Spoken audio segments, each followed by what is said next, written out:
Really? तो atom के अंदर, एटम के न्यूक्लियस के अंदर किससे बनता है न्यूक्लियस? प्रोटॉन्स और न्यूट्रॉन्स से। और प्रोटॉन्स और न्यूट्रॉन्स को मिलाकर क्या बन गया? न्यूक्लियस। न्यूक्लियस पे चार्ज पॉजिटिव, क्योंकि प्रोटॉन्स पे चार्ज प्रोटॉन्स पे लिखा हुआ है, ठीक है ना।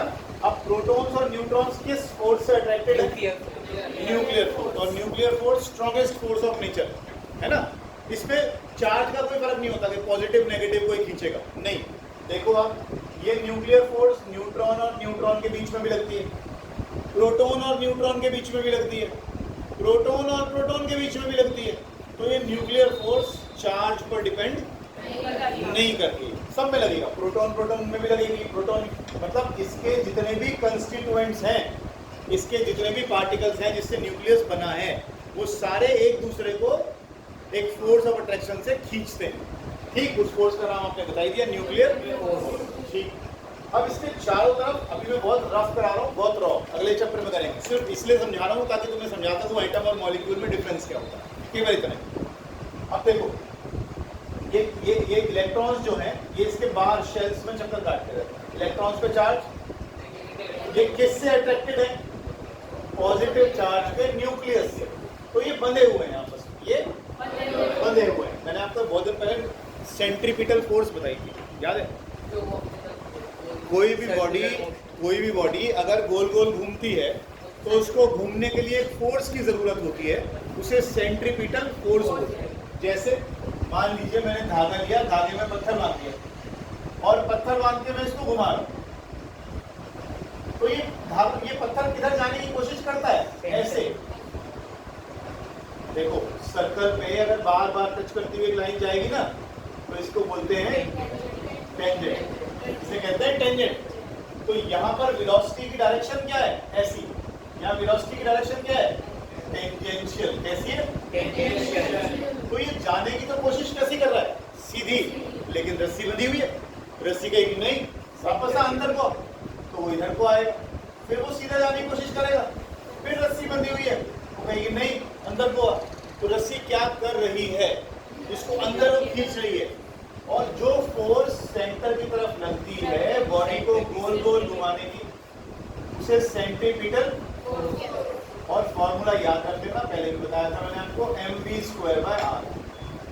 m माने ये जो बॉडी घूम रही है उसका मास, v r रेडियस, जिस सर्कल में चक्कर काट रही है उसका रेडियस। लिख लिया बेटा, या लिख लियो, भूल जाओगे नहीं तो। और टेंजेंट भी बना लेना, टेंजेंट कौन सी होती है?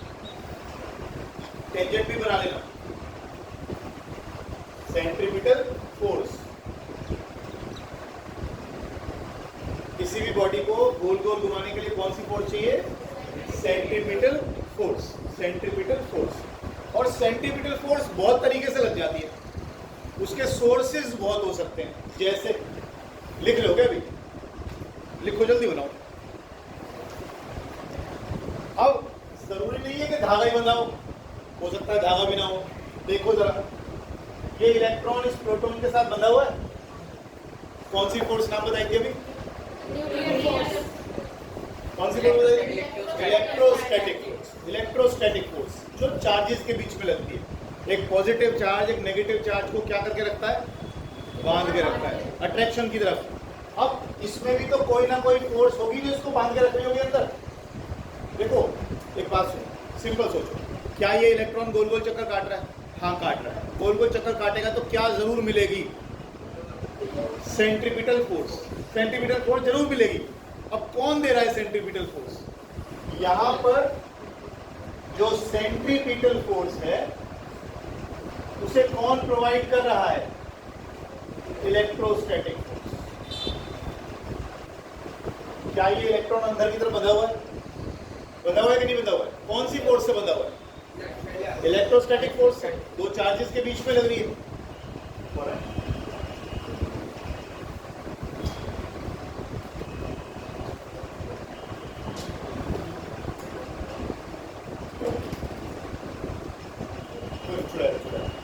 तो इलेक्ट्रोस्टैटिक फोर्स से बंधा हुआ है। अब ये अगर ये बंधा हुआ है, सुन रहे हो बात को? अगर ये बंधा हुआ है इसका मतलब कोई फोर्स तो होगी जो सेंट्रीपिटल फोर्स दे रही होगी। कौन है? Electrostatic force. अब तुम देखते हो ये रहा सन, ये रही अर्थ, पता नहीं कितने हजारों सालों से लाखों साल से ऐसी घूमे जा रही है, कोई धागा बंधा हुआ है नहीं ना, लेकिन घूम तो रही है गोल गोल। इसका मतलब बंधी हुई है, बंधी हुई है, इसका मतलब सेंट्रीपिटल फोर्स दे रहा है कोई ना कोई। कौन दे रहा है? Gravitational force. Gravitational force. Earth और सन भी एक दूसरे को एक स्ट्रॉन्ग फोर्स से खींचते, एक वीक फोर्स से खींचते हैं, जिसे क्या बोलते हैं? Gravitational force. वो ग्रेविटेशनल फोर्स इसको बांध के रखे हुए, नहीं तो यहाँ पर जब ये अर्थ है तो कहाँ जाना चाहती है? इधर। इधर अर्थ आ गई तो किधर जाना चाहती है? ऊपर मत बोलो, टेंजेंशियल बोलो। कैसे जाना चाहती है? टेंजेंशियल। लेकिन इनके बीच में क्या लगा हुआ है? Gravitational force. तो यहाँ पर सेंट्रीपिटल फोर्स कौन देगा? Gravitational force. तो सेंट्रीपिटल फोर्स अलग अलग तरीके से मिल सकती है। यहाँ धागे से मिली, यहाँ पॉजिटिव और नेगेटिव के बीच में अट्रैक्शन से मिली, और यहाँ ग्रेविटेशनल फोर्स से मिली। लेकिन अगर बॉडी गोल गोल घूम रही है तो सेंट्रीपिटल फोर्स का कोई ना कोई सोर्स तुम्हें मिल जाएगा। इतनी बात समझ में आई? ठीक है। आज हम ये पढ़ रहे हैं कि बॉन्ड्स कैसे बनते हैं। बहुत थोड़ा कराऊंगा, ज्यादा नहीं कराऊंगा, बस इतना समझ में आ जाए कि हो क्या रहा है। तो एटॉमिक नंबर किसके बराबर? नंबर ऑफ प्रोटॉन्स के बराबर। और जनरली प्रोटॉन्स और इलेक्ट्रॉन्स बराबर होते हैं, लेकिन इलेक्ट्रॉन्स फिर भी बहुत बार ट्रांसफर हो जाते हैं, चले जाते हैं या आ जाते हैं। तो इलेक्ट्रॉन्स की जो संख्या है वो बढ़ती या घटती रहती है? बढ़ती घटती रहती है। इलेक्ट्रॉन्स की संख्या कभी बढ़ जाती है, कभी कम हो जाती है, अलग अलग केसेस में। अगर ऐसा है तो फिर मैं ये नहीं कह सकता ना कि एटॉमिक नंबर इलेक्ट्रॉन्स के बराबर है ना। एटॉमिक नंबर किसके बराबर है? और प्रोटॉन्स की संख्या कैसी रहती है? सेम ही रहती है, कोई चेंज नहीं आता उसके अंदर, अनलेस आप न्यूक्लियस को ही तोड़ दो। अनलेस आप न्यूक्लियस को ही तोड़ दो तो अलग बात है। अदरवाइज प्रोटॉन्स की संख्या में चेंज आया तो मतलब क्या बदल जाएगा? एलिमेंट ही बदल जाएगा, कुछ और ही बन जाएगा। अच्छा, तो ये इसके क्या आ गए?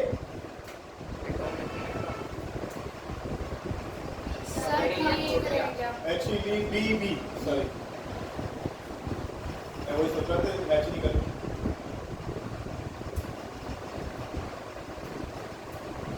सारे बने पड़े।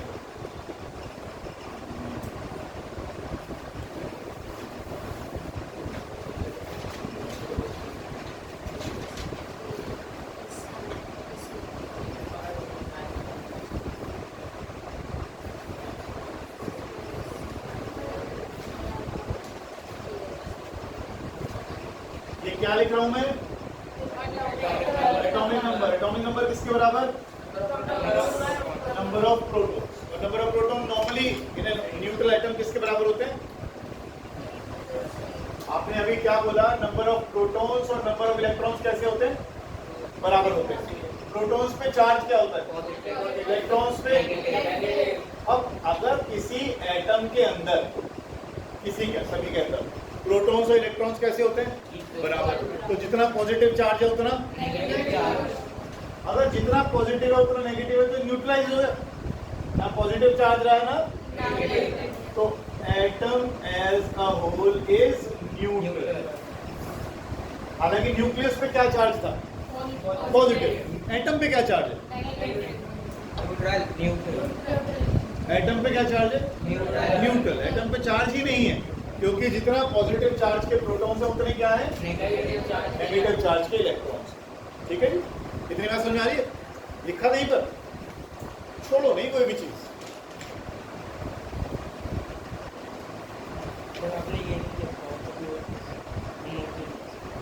मैं चैप्टर भी आ रहा हूँ, मैंने चेंज कर दिया तो सारा कुछ।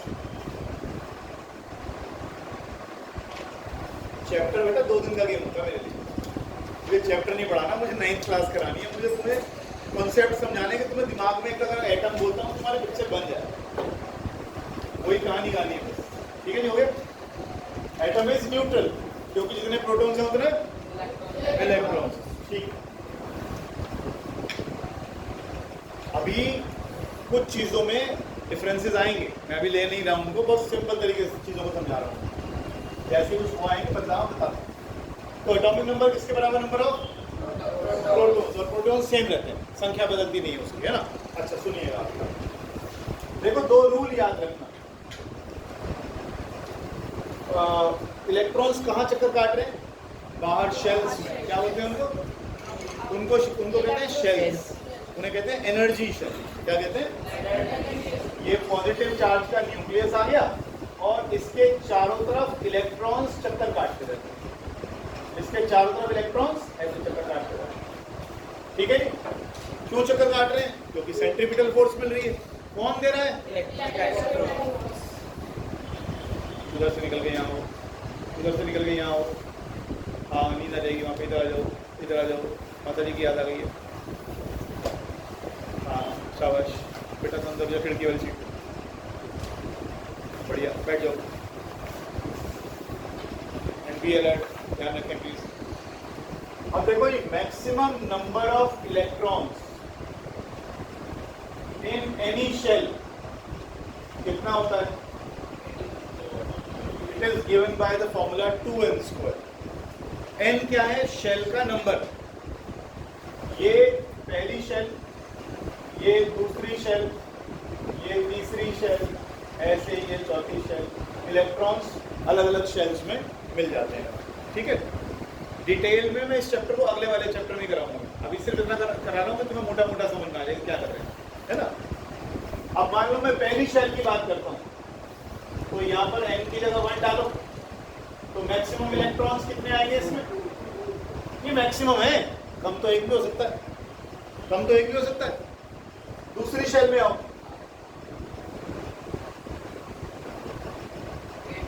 तीसरी शेल में आओ, ऐसे अगली शेल में आओ। ये कितने हैं? ये कौन से क्या है? ये maximum number of electrons in any shell. किसी भी शेल में मैक्सिमम नंबर ऑफ इलेक्ट्रॉन कितने हो सकते हैं? 2, 8, 18, 32, ठीक है। अच्छा, एक और रूल होता है, इसे हम कहते हैं octet rule.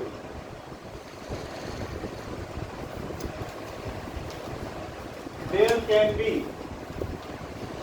a maximum of 8 electrons in outermost shell. लास्ट की शेल कोई सी भी हो, चाहे वो फोर्थ शेल हो, चाहे वो थर्ड शेल हो, लास्ट की शेल, अगर लास्ट की शेल कोई सी भी शेल है, उसमें किससे ज्यादा इलेक्ट्रॉन नहीं आएंगे? 8 से ज्यादा। अब मैं आपको समझाता हूं कि मैं क्यों कर रहा हूं, पहले से लिखो। इसमें इलेक्ट्रॉन्स में कितने आएंगे? 1, 2, 3, 4, 5, 6, 7।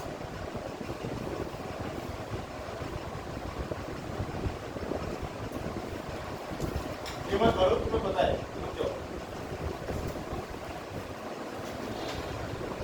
जितना एटॉमिक नंबर उतने नंबर ऑफ प्रोटॉन्स, और प्रोटॉन्स न्यूट्रल एटम में इलेक्ट्रॉन्स के बराबर होते हैं। अब देखना जरा, अब जो हम यहाँ पर लिख रहे हैं उसे बोलते हैं इलेक्ट्रॉनिक अरेंजमेंट या इलेक्ट्रॉनिक कॉन्फ़िगरेशन।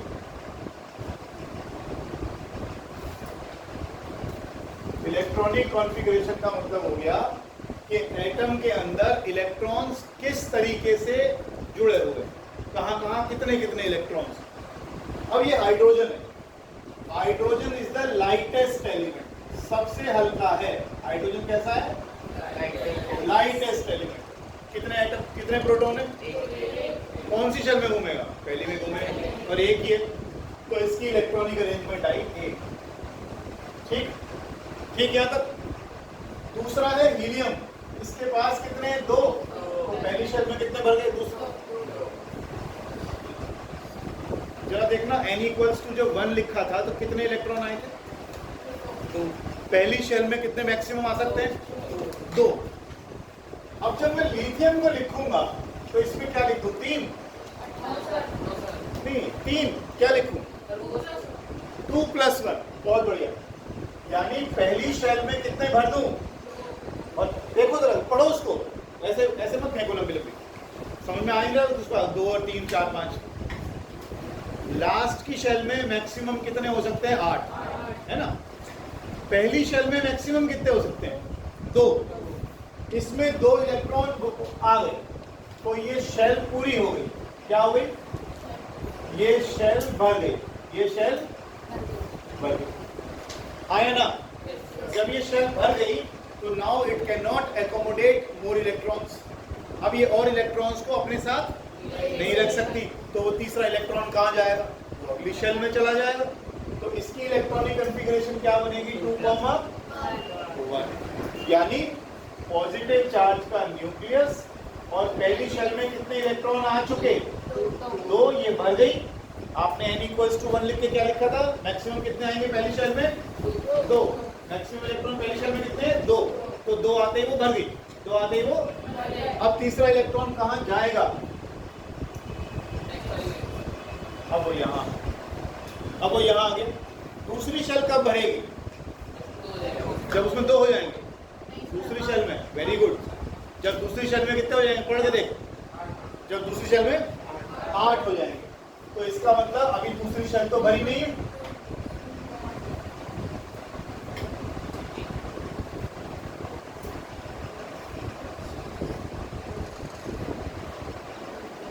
आप देखो दूसरी वाली भी भर गई।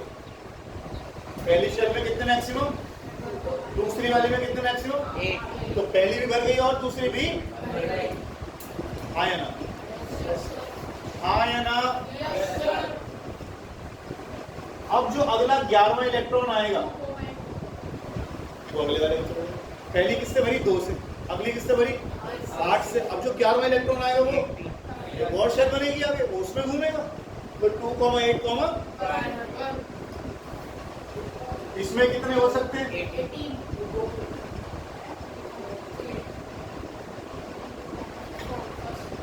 बेटा फीस किसको दिए बच्चे? सवाल किससे पूछेगा?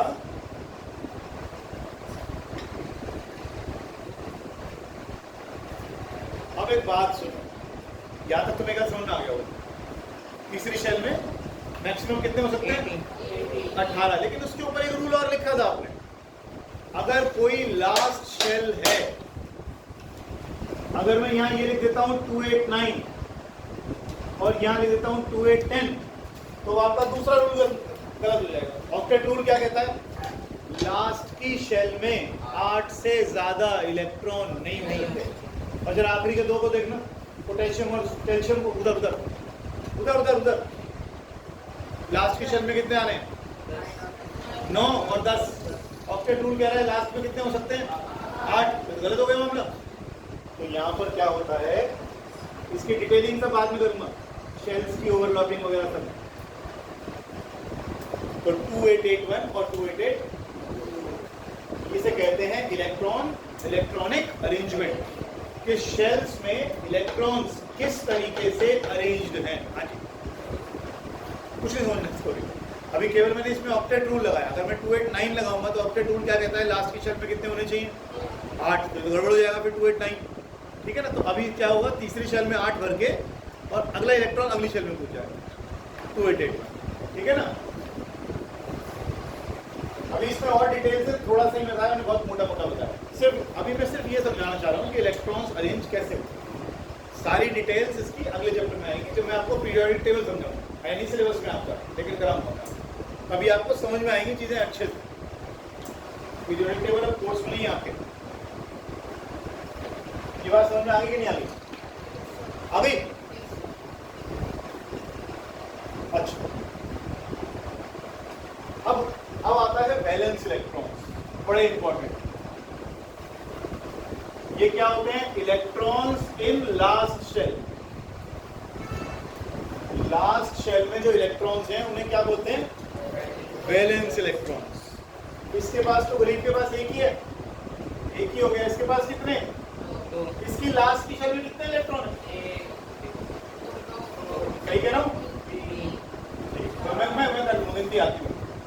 5 6 7 8 1 बस सब हरी भीम शांत।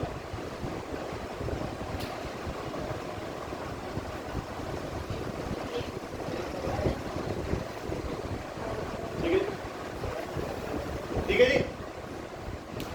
लास्ट की शेल में जो इलेक्ट्रॉन है वो क्या कहते हैं? क्या कहते हैं? Valence electron. क्या कहते हैं? लोग गिराकर मन में 6 बार बोलेंगे तो याद आएगा। Valence electrons are the electrons in the last shell, outermost shell में जो इलेक्ट्रॉन्स है। ठीक है, क्यों पढ़ रहे हैं हम इसको वैलेंस इलेक्ट्रॉन? यही तो है जो केमिकल रिएक्शन करवाएंगे, यही तो है जो किसी भी चीज की केमिकल प्रॉपर्टी को डिसाइड करेंगे। सब कुछ यही करता है। अंदर वाले इलेक्ट्रॉन्स का कोई लेना देना नहीं है, आपस में इंटरेक्शन किसका होगा? केवल बाहर वाले। सुनना, कुछ चीजें बताता हूँ। 8वीं क्लास पास करी है किसी ने? नहीं करी किसी। मेटल्स क्या होते हैं? मेटल्स की फिजिकल प्रॉपर्टी याद दिलाइए। मेटल के हैं, मेटल मेलिएबल है और डक्टाइल है। बोलना नहीं, मेलिएबल क्या होता है? और कोई बताता क्या? ना ना, मुझे पता है नंबर तेरा। मेलिएबल क्या होता है? धन्यवाद। हाँ, वेरी गुड। जिसको पीट के शीट बना लेते हैं। और डक्टिलिटी माने वेरी गुड। भैया भी पढ़ के आया कहीं ना इधर जल्दी देखने का ना हो। ठीक है, और कोई प्रॉपर्टी?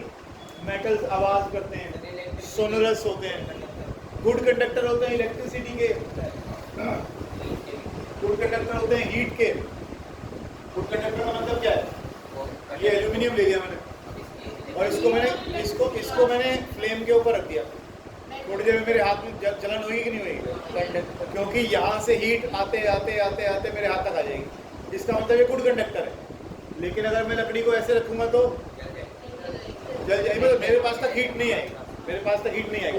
आपने घर में देखा है ना, अपने घर में जो तवा होता है उसका हैंडल किसका है? लकड़ी का होता है। लकड़ी का होता है, रबर नहीं होती भाई, रबर नहीं होती, वो एक इंसुलेटिंग मटेरियल होता है। लेकिन नॉर्मली अब तक वो आते थे लकड़ी वाले, लकड़ी का हैंडल होता है ना। जो पतीले आते थे उसमें भी लकड़ी का हैंडल आता था। आजकल नई तरह की चीज़ें बना दी हैं। They are also poor conductors या बैड कंडक्टर्स। ये तो आपको मालूम है मेटल क्या है। देखो, मेटल की खास पहचान है, आवाज करता है। फिजिकल प्रॉपर्टी तो तुम्हें समझ में आती है, नाम से कैसे पता लगे केमिकल प्रॉपर्टीज क्या है? मेटल कौन से हैं? देखो, जिनकी लास्ट की शेल में 1, 2 या 3 इलेक्ट्रॉन्स हैं वो सभी मेटल्स हैं। क्या है? हाइड्रोजन के बारे में हम बाद में बात करेंगे। वो भाई साहब कुछ अलग ही तरह के विशेष प्राणी है। केमिस्ट्री में हाइड्रोजन के ऊपर चैप्टर भी अलग से पढ़ाया जाता है, बाद में बात करेंगे। अभी 9th क्लास में जितना करा रहा हूं उतना कर लो। तो मेटल्स की क्या पहचान हुई कि जब भी मैं मेटल्स की इलेक्ट्रॉनिक कॉन्फ़िगरेशन लिखूंगा तो लास्ट के शेल के जो इलेक्ट्रॉन्स हैं वो मुझे क्या बता देंगे कि ये मेटल है या नॉन मेटल है। फिलहाल हमने मेटल, अब मैं कल यही पूछूंगा आपसे, मेटल कौन से? आप बोलिएगा जिसके वैलेंस इलेक्ट्रॉन्स 1, 2 या 3 हो वो मेटल्स, वो मेटल्स। तो मेटल्स कौन से आगे नाम पढ़ो? लिथियम, बेरिलियम, नहीं, सोडियम, मैग्नीशियम, एल्यूमिनियम। ये मैंने आपको भी ये जो रॉड दिखाई थी किसकी थी? एल्यूमिनियम की, है ना। उसके बाद क्या आ गया? पोटेशियम। ये सब क्या है? मेटल्स। ये सब क्या है? ठीक है। जिनके लास्ट में 4, 5, 6, 7 विद फ्यू एक्सेप्शंस, ये क्या है?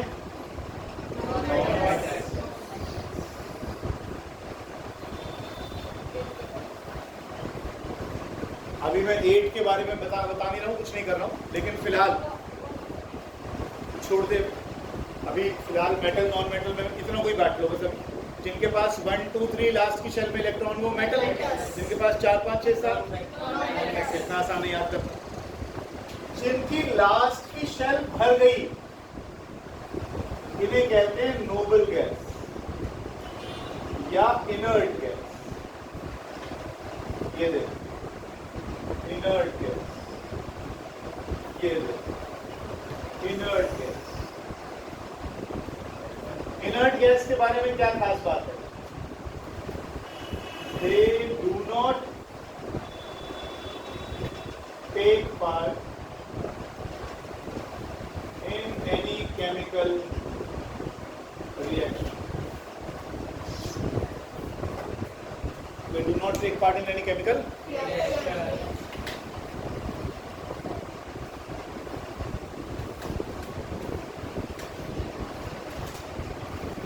नोबल गैस किसी रिएक्शन में पार्ट नहीं लेती। नोबल गैस इसलिए पार्ट नहीं लेती है किसी भी रिएक्शन में क्योंकि उसकी लास्ट की शेल कंप्लीट है।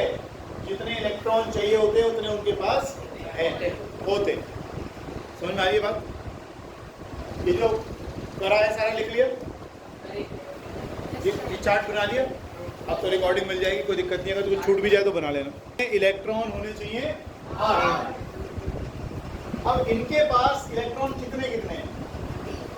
1 2 3। अब अगर कोई 2,1 इलेक्ट्रॉनिक कॉन्फ़िगरेशन लेकर बैठा है, लास्ट की शेल में कितने इलेक्ट्रॉन करने पड़ेंगे? 8। सारे के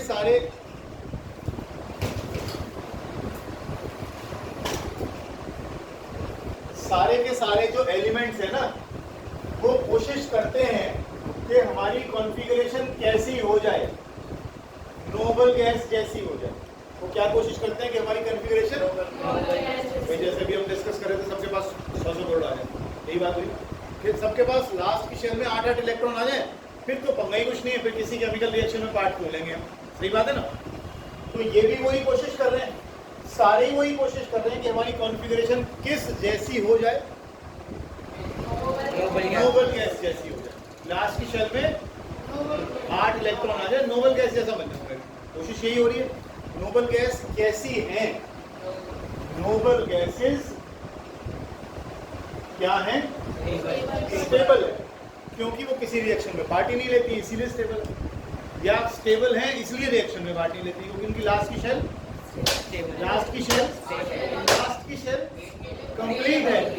कंप्लीट है। लास्ट की शेल कंप्लीट है। अब जो 2,1 है, उसके पास 2 तरीके हैं। या तो वो 7 इलेक्ट्रॉन खींचकर 2,8 बना ले, या तो वो लास्ट की शेल में 7 इलेक्ट्रॉन का अरेंजमेंट कहीं से कर ले, अब खींच के 2,8 कर दे। या एक आसान तरीका क्या है? वो इस इलेक्ट्रॉन को भी दे दे। अगर वो इस इलेक्ट्रॉन को दे देगी तो उसकी इलेक्ट्रॉनिक कॉन्फ़िगरेशन कैसी हो जाएगी? तो हीलियम जैसी। और पहली शेल में मैक्सिमम कितने होते हैं? 2 तसल्ली हो गई उसको, है ना? अब 2,2 है, या तो 6 इलेक्ट्रॉन लाओ या 2 इलेक्ट्रॉन। कौन सा आसान है? देना आसान है, तो ये 2 इलेक्ट्रॉन दे दे। खास चीज देखो इसके अंदर, जितने भी मेटल्स है ना, ये स्टेबल होने के लिए क्या करते हैं? दे डोनेट इलेक्ट्रॉन। इलेक्ट्रॉन दे दें, इलेक्ट्रॉन्स दे दें। ठीक। अब तुम्हारी इच्छा है आज दान देने की, सड़क पे फेंक के आओगे। तुम्हारे पास फालतू है और किसी के पास कमी है, तो आप ऐसा आदमी ढूंढोगे जिसके पास पैसे की कमी है। जिसको 100 रुपये चाहिए, तुम्हें 100 रुपये दान देने, तो ऐसा आदमी ढूंढोगे जिसको 100 रुपये चाहिए, तुम उठा के उसको दे आओ। तुम्हारी और उसकी आपस में क्या होगी?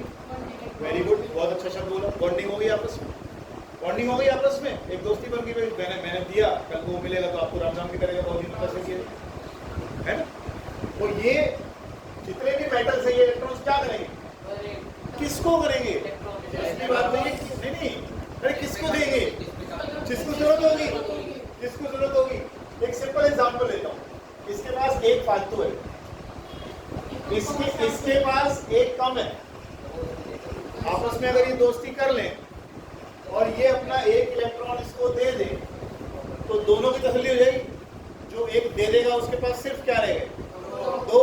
और 287 वाले ने एक ले लिया तो कितने हो गए? 288, वो भी तसल्ली हो गई। तो ये भी इनर्ट गैस जैसी कॉन्फ़िगरेशन हो गई और इसकी भी इनर्ट गैस जैसी कॉन्फ़िगरेशन। आया ना? हर चीज कोशिश कर रही है कि मेरी कॉन्फ़िगरेशन कैसी हो जाए? इनर्ट गैस जैसी। मैं भी इनर्ट गैस बनूं, है ना? मैं भी अंबानी बनूं। सारे आदमी यही कोशिश करते हैं। समझ रहे हो बात को? बात समझ रहे हो कि नहीं? तो ये जो नॉन मेटल्स आप देख रहे हो, दे एक्सेप्ट इलेक्ट्रॉन्स। हालांकि भी शेयरिंग भी पढ़ेंगे, लेकिन दे एक्सेप्ट इलेक्ट्रॉन्स। कितनी बार सुनना है? 4, 5, 6, 7 वाले क्या करेंगे? इलेक्ट्रॉन्स लेंगे। 4 वाले को अलग से पढ़ेंगे भी। कितनी बार सुनना है? अब बहुत थोड़ा पढ़ा रहा हूँ, सिंपल, ज़्यादा नहीं कराऊंगा। अब आगे सुनो।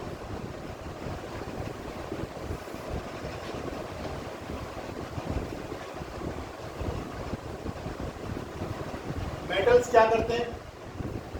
इलेक्ट्रॉन देते हैं। नॉन मेटल्स क्या करते हैं? इलेक्ट्रॉन लेते हैं। मैं तुम्हें सबसे सिंपल एग्जांपल समझाता हूं। सोडियम, जरा देखो इलेक्ट्रॉनिक कॉन्फ़िगरेशन कितनी है, देखो। अच्छा सुनो, एक मिनट। सोडियम का एटॉमिक नंबर बताओ। 11। चाहे तो hydrogen, helium, lithium, beryllium, boron करके देख लो, 11 नंबर पे आता है। 11 नंबर पे सोडियम आता है। क्या आता है? क्लोरीन कौन से नंबर पे आता है? 17 पे। ये इनके क्या लिख दिए मैंने?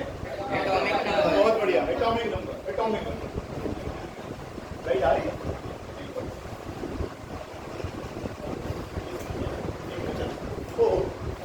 अच्छा, धन्यवाद। नहीं, हम तो वीडियो चाहिए।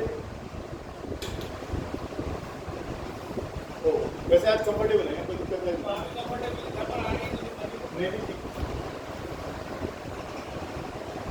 हाँ, आवाज सी आई, एसी लगती। क्लोरीन का एटॉमिक नंबर 17। इसकी इलेक्ट्रॉनिक कॉन्फ़िगरेशन, पहली शेल में 2, अगली शेल में 1 और बच गया। इसकी इलेक्ट्रॉनिक कॉन्फ़िगरेशन, पहली शेल में 2, अगली शेल में 8, 17, 2, 8, 10 और 7। ये क्या है? जिसकी लास्ट की शेल में 7, 7, ये नॉन मेटल। ध्यान रखिएगा, जब भी मेटल और नॉन मेटल आपस में कंबाइन करेंगे तो इलेक्ट्रॉन्स का गिव एंड टेक होगा। ये एक इलेक्ट्रॉन किसको दे देगा? एक इलेक्ट्रॉन देते ही इलेक्ट्रॉनिक कॉन्फ़िगरेशन इसकी कितनी हो गई? 288। बोला नहीं, उसकी कितनी हो गई? 288। लास्ट की शेल में कितने इलेक्ट्रॉन हो गए? 8 हो गए। स्टेबिलिटी आ गई। यही तो कर रहा था वो। केमिकल रिएक्शन होता ही किस लिए है? स्टेबल होने के लिए, स्टेबिलिटी के लिए। अब क्या हुआ? सोडियम ने, अच्छा और देखो, इसके पास प्रोटॉन कितने? वेरी गुड, अरे वाह, 11। अरे जितना एटॉमिक नंबर उतने क्या? प्रोटॉन्स। जितना एटॉमिक नंबर उतने इलेक्ट्रॉन्स भी इस पर 11 है। तो जितना positive charge plus 11 positive charge और माइनस 11 प्रोटॉन्स है, 11 इलेक्ट्रॉन्स है। तो समझ रहे हो कि नहीं? तो 11 पॉजिटिव चार्ज हो गया, 11 नेगेटिव हो गया, तो ओवरऑल चार्ज कितना हुआ? न्यूट्रल। बहुत बढ़िया, न्यूट्रल। ओवरऑल चार्ज कितना हुआ? झूठ नहीं बोलना, समझ में ना आए तो रिपीट कर दूंगा। यहाँ पे आ जाओ। प्रोटॉन कितने? कितना एटॉमिक नंबर? इलेक्ट्रॉन कितने? तो जितने प्रोटॉन्स उतने इलेक्ट्रॉन्स। तो ये भी कैसा है? न्यूट्रल आए ना। अब ये भाई साहब ने एक इलेक्ट्रॉन इसको दे दिया, तो तुम्हें सब समझ में आ भी रहा होगा कि क्यों दे दिया। इसको एक चाहिए था, इसके पास फालतू पड़ा था। अब इसने क्या किया? अब देखो इलेक्ट्रॉनिक कॉन्फ़िगरेशन क्या बन गई। ये तो गायब। ये इलेक्ट्रॉन किसके पास गया? क्लोरीन के पास। क्लोरीन हो गया 288। पोटेशियम को, ये कितना है? सोडियम। क्या दोनों को तसल्ली हो गई? लेकिन एक बदलाव आया। क्या बदलाव आया? अभी इसमें प्रोटॉन कितने हैं?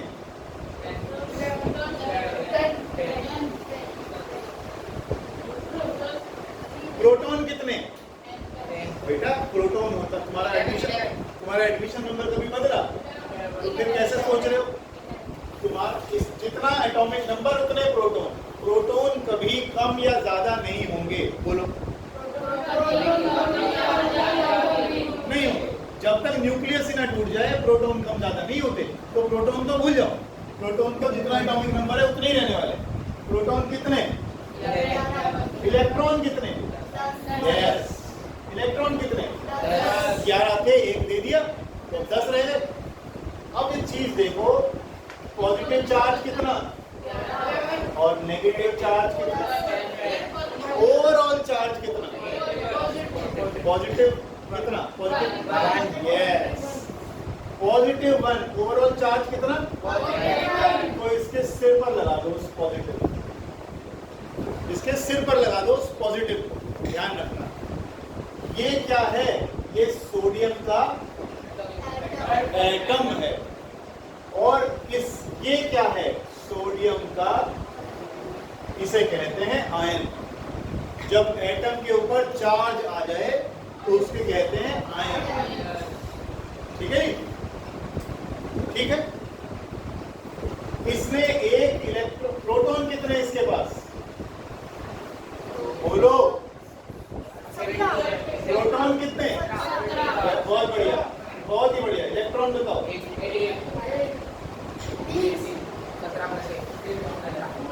गिनती आती है, 18 जो हुए,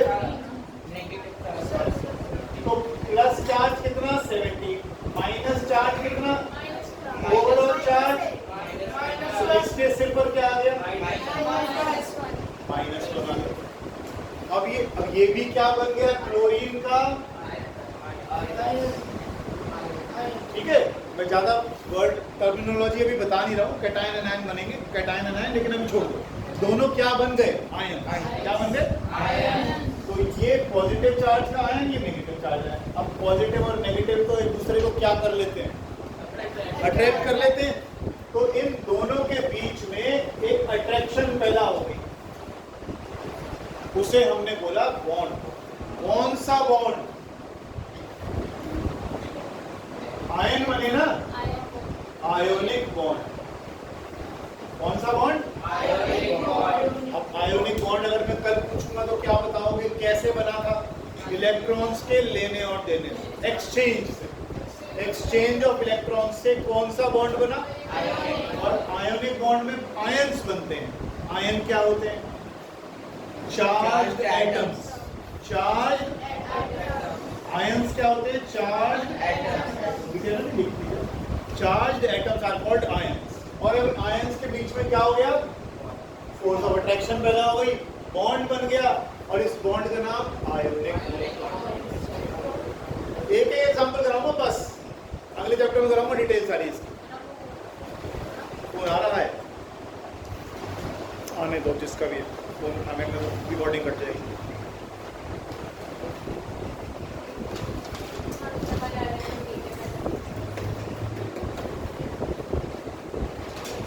बेटा आपका रिकॉर्डिंग है, कुछ चिंता करिए, रोक रोक के देख लियो आराम से।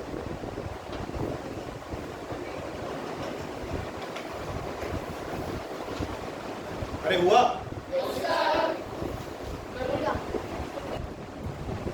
जब भी मेटल्स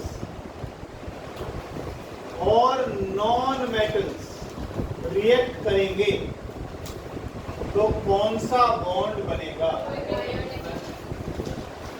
भूलना नहीं है, भूलना नहीं है। जब भी मेटल और नॉन मेटल रिएक्ट करेंगे हमेशा आयोनिक बॉन्ड बनेगा। आयोनिक बॉन्ड में नाम में ही आयन आता है, और आयन क्या होते हैं, आयन क्या होते हैं, charged atom, charged atom. Ionic bond कैसे बना, इलेक्ट्रॉन्स के एक्सचेंज, एक ने दिए और एक ने लिए, ठीक है। मेटल कैसे पहचानते हो, लास्ट की शेल, पूरा बेटा पूरा, लास्ट की शेल में 1, 2 या 3 इलेक्ट्रॉन तो मेटल्स, और 4, 5, 6, 7 हो तो मेटल्स, ठीक है। 4 के बारे में दोबारा डिस्कस करेंगे, 5, 6, 7 तो मान ही लो। और metal plus non metal ionic bond, metal plus non metal ionic bond. हटा दो बोर्ड से, ठीक। एक एग्जांपल कोवेलेंट बॉन्ड का और ले लेते हैं। ये तो इलेक्ट्रॉन, मैंने भी आपको बताया 2 तरीके से बॉन्ड बनेंगे।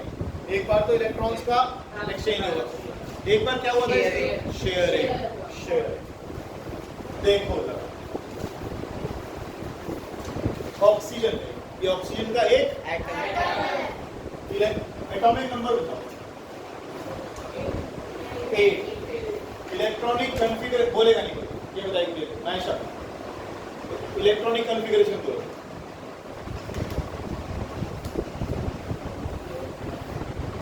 कमाल कर दिया। यहाँ आज किसी के ऊपर हाथ रख दे जो ना बता पाए, एक को पूछ ले, किसी एक को पूछ ले जो सबसे ढीलो लगता हो तेरे को, कोई भी बता।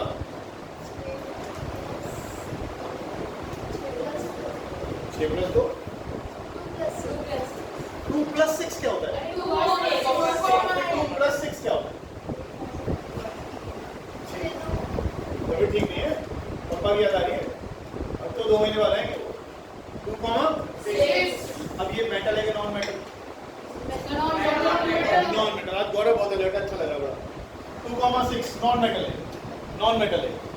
अब इसको अगर एक और ऑक्सीजन मिल जाए कहीं से तो उसका भी इलेक्ट्रॉनिक कॉन्फ़िगरेशन, ये भी नॉन मेटल और ये भी नॉन मेटल। अब अगर ये 2 इलेक्ट्रॉन इसको दे देगा तो क्यों दे देगा भाई? ये तो स्टेबल होने नहीं लगा 2 देने से, तो क्या करेगा? बिल्कुल भाई तू स्टेबल हो जा, मैं दे दूंगा अपना, ऐसे थोड़ी होता है। अब सुनना ध्यान से, एक बड़ी इंपॉर्टेंट लाइन बोल रहा हूँ। केमिकल रिएक्शन में कौन पार्ट लेता है?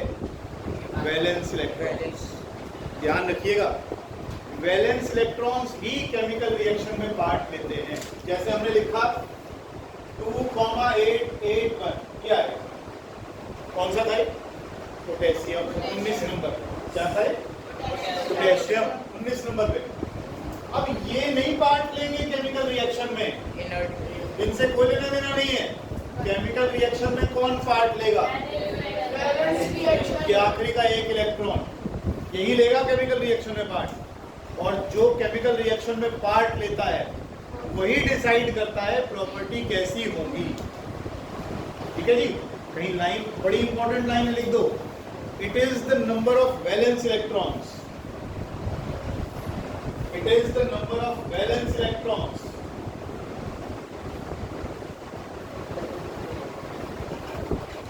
which decides the chemical properties of an element. It is the number of valence electrons which decides the chemical properties of an element. Which decides the chemical properties of an element. अब ये शुरू के ये 18 जो हैं ये reaction में part नहीं लेंगे, कौन लेगा? लास्ट की शर्त इलेक्ट्रॉन का नाम वैलेंस इलेक्ट्रॉन, वैलेंस इलेक्ट्रॉन। फिर जाके तो पढ़ के नहीं आ रही और आजकल क्या चल रहा है? अब देखो जरा, इसके पास भी 2,6 इसके भी कौन से वाले केमिकल को पार्ट लेंगे? Valence electrons. वैलेंस पे नहीं देते, मैं ब्रेक दे दूंगा बीच में, 2 मिनट का ब्रेक दे दूंगा। अब देखना ध्यान से, इसको बोलते हैं इलेक्ट्रॉन डॉट रिप्रेजेंटेशन। 50 रुपये फाइन हो गया। इसे बोलते हैं इलेक्ट्रॉन डॉट रिप्रेजेंटेशन। नाम से देखो क्या पता लगता है? इलेक्ट्रॉन को डॉट से दर्शाता है। लिखने तो कुछ कोई ना पढ़ के तो आती समझ ही ले। इसे कहते हैं इलेक्ट्रॉन डॉट रिप्रेजेंटेशन। ठीक है, तो कौन से इलेक्ट्रॉन्स रिएक्शन में पार्ट लेंगे? Valence electron. तो मैंने वैलेंस इलेक्ट्रॉन नहीं लिखाए हैं, तो अंदर वाले 2 को क्या करूं? जब वो पार्ट ही नहीं लेते। दूसरा जो ऑक्सीजन है उसके पास भी 6 हैं, लास्ट में कितने? अब ये क्या होगा अगर दोनों नजदीक आ गए? इसको अपने आसपास कितने इलेक्ट्रॉन्स का आभास होना चाहिए स्टेबल होने के लिए? इसके आसपास कितने इलेक्ट्रॉन्स का आभास होना चाहिए? 2। तो केवल पहली शेल में होता है। पहली तो भरी पड़ी है, लास्ट की शेल में कितने इलेक्ट्रॉन करते हो? 8 करते हो ना। तो अगर इसके आसपास 8 इलेक्ट्रॉन आ गए तो इसको तसल्ली सी हो जाएगी, बोले यार 8 इलेक्ट्रॉन आ गए, मैं स्टेबल हो। हाँ या ना? बड़ी क्रूड लैंग्वेज में बोल रहा हूँ लेकिन समझो बात। अब क्या हुआ? कह रहे तू मेरे पास आए,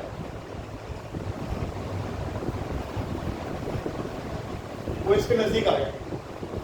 अब इधर लेफ्ट वाले इलेक्ट्रॉन को लग रहा है ना 8 आ गए मेरे पास, वापस, और राइट वाले को भी लग रहा है 8 आगे, शेयरिंग हो गई ना, तूने दिए ना मैंने लिए, लेकिन पास बैठ गए, दोस्ती कर ली, शेयरिंग होगी इलेक्ट्रॉन्स। ऐसे भी कह सकते हो कि 2 इसने शेयर कर लिए इसके और 2 इसने शेयर कर लिए इसके, कितने इलेक्ट्रॉन शेयर हुए? 2। तो इसको हम डबल, ऐसे इसे बोलते हैं डबल बॉन्ड। क्या बोलते हैं? Double bond. तो 2 इलेक्ट्रॉन शेयर कर लिया आपस में उन्होंने। अब ये क्या बन गया? ये था ऑक्सीजन का एटम,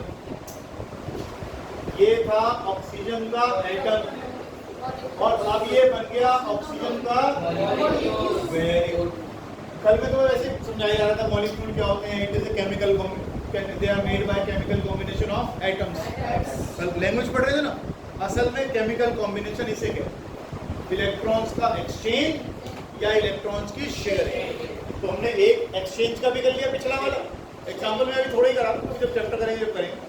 और ये क्या कर ली? शेयरिंग कर ली। कितनी कर ली? शेयरिंग। मैक्सिमम 3 इलेक्ट्रॉन शेयर हो सकते हैं, 1 हो जाएगा, 2 हो जाएंगे या 3 हो जाएंगे। जैसे हाइड्रोजन, इसके पास तो वरीन के पास एक ही है, एक और हाइड्रोजन आ गया, ये दोनों आपस में मिलकर बैठे, क्या बना लिया इन्होंने? क्या किया इन्होंने? इलेक्ट्रॉन्स का शेयरिंग।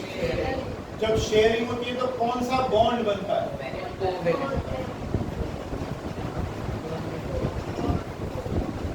कोलावेरी वही है, ठीक है जी, कोवेलेंट बॉन्ड। वापस आ गई तो नहीं?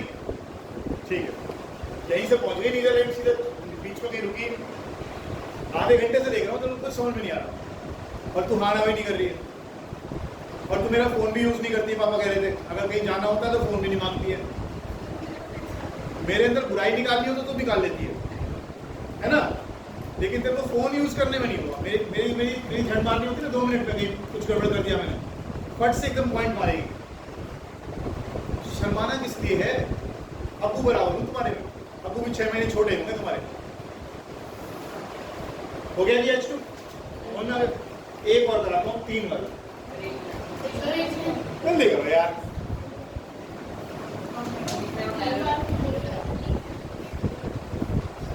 दिख भी नहीं होगी वो उसमें वीडियो में देखेगी ना, और मैंने अपलोड करनी नहीं है, बैठे रहना फिर।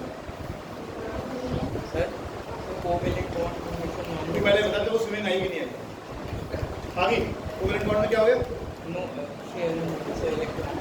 शेयरिंग हो गई इलेक्ट्रॉन्स की। हाँ, शेयरिंग हो गई इलेक्ट्रॉन्स की। सर तो ये नॉन मेटल्स के बीच में? यस, ये केवल किसके बीच में होगा? पहचानो, ये हमेशा ही नॉन मेटल के बीच में होगा। कौन सा बॉन्ड? Covalent bond. भूलिएगा नहीं। अब मैं रोज पूछूंगा मेटल नॉन मेटल के बीच में कौन सा बॉन्ड? तुम्हें गाने की आदत है, 2 एकम 2 2 दूनी 4। अभी पिछला वाला जो कराया था, मेटल नॉन मेटल के बीच में, और नॉन मेटल के बीच में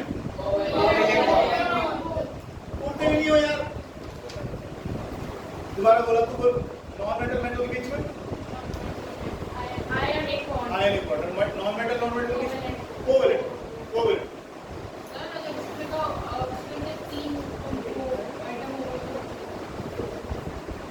थोड़ा सा रुक जाओ, ज्यादा चला जाएगा। और जरूरी नहीं है सेम ही हो, अलग अलग भी हो जाते हैं। जैसे देखो, सुन तो सही, हाइड्रोजन के इलेक्ट्रॉनिक कॉन्फ़िगरेशन 1 देख लो, क्लोरीन की इलेक्ट्रॉनिक कॉन्फ़िगरेशन, ठीक। अब ये क्या करते हैं आपस में? हाइड्रोजन के पास 1 इलेक्ट्रॉन, क्लोरीन के पास लास्ट में 1 2 3 4 5 6 7, ठीक है। यहाँ तक क्लोरीन कहता है यार थोड़े पास आ जा भाई मेरे, कह रहा ले पास आ गया। हाइड्रोजन कहता है मैं भी पास आ जाता हूँ, मेरे पास भी 2 हो जाएंगे। तो इन दोनों ने क्या कर लिया? शेयरिंग कर ली। अब क्लोरीन को क्या लग रहा है मेरे आसपास कितने आ गए? 8। हाइड्रोजन के आसपास शेयरिंग हुई तो कौन सा बॉन्ड बन गया? Covalent bond. और इस मॉलिक्यूल का नाम मैंने उस दिन कहा भी था हाइड्रोक्लोरिक एसिड, इसका नाम हो गया हाइड्रोक्लोरिक एसिड। ये हाइड्रोक्लोरिक एसिड का एक मॉलिक्यूल बन गया जी। क्लोरीन डलता है क्योंकि क्लोरीन बैक्टीरिया को मारता है, इसलिए क्लोरीन डाला जाता है।